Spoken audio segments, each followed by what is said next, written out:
The Cannabis Show is for information only. Nothing contained in the show is intended to constitute professional advice for medical diagnosis or treatment. We do not claim this information to be complete or exhaustive or to be applicable to any particular individual's medical condition. You should always consult with a qualified and licensed physician or other medical care provider. Hello and welcome to the Cannabis Show. Today we're going to find out about a fruit that actually increases the effects of THC. We're also going to find out more about a mysterious strain of cannabis, and we'll have another edition of You Can Ask Us Anything. So stick around.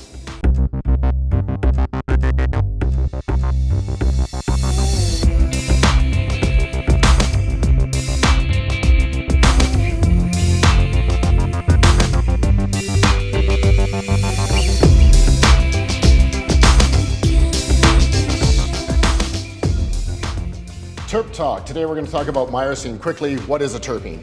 One of the many organic molecules found in cannabis. So myrcene, that's one of the more popular ones. Yeah, actually one of the most abundant terpenes found in cannabis strains.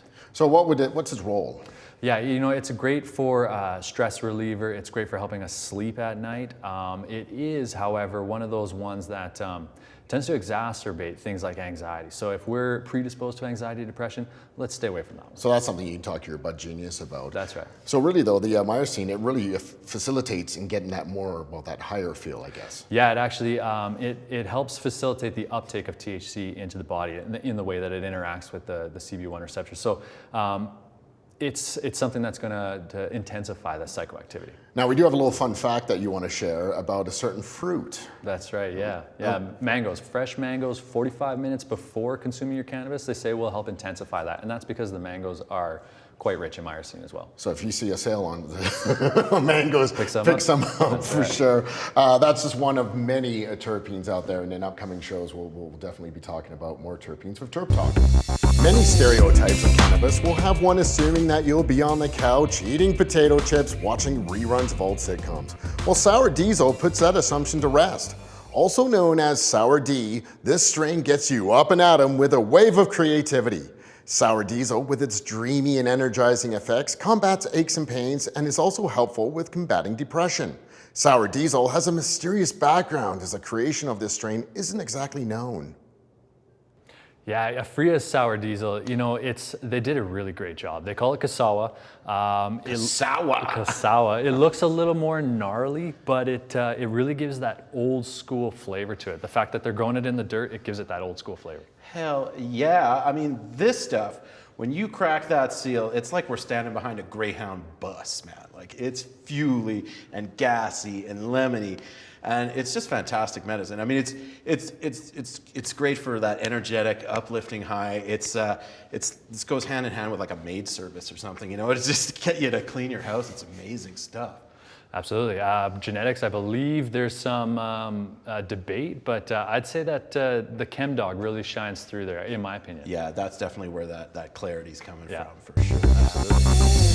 Hey Chris, you know, if I can cannabis, you can too. I can? You can! Okay, Basil Hart, please, what is this thing? A coffee maker? What are we doing here? No, this guy right here is the magical butter machine. So it's one of the better machines on the market right now for helping you extract your cannabinoids and extract your terpenes out of your cannabis plant and get all you can out of your medicine. So what you're taking is your cannabis. Can you take it in a raw form, or does it have to be vaped cannabis? Yeah, totally. So the already vaped bud is a great way to utilize your magical butter machine because you've already decarboxylated that cannabis. You can toss that right in there. Other cannabinoids or other cannabis, you'd want to decarboxylate first before you put in there, unless you're making a tincture that you're going to turn into a Phoenix Tears, something that may be vaporized afterwards. How much are you using to make a good portion of cannabis butter? The minimum with this machine is 2 cups, maximum 5 cups. So you want to use at least 2 cups worth of oil, coconut oil, butter, alcohol if you're making a tincture, as much as 5 cups. And I like to say use about 7 to 14 grams of cannabis per cup of medium. And how long does it take? 4 hours, you said?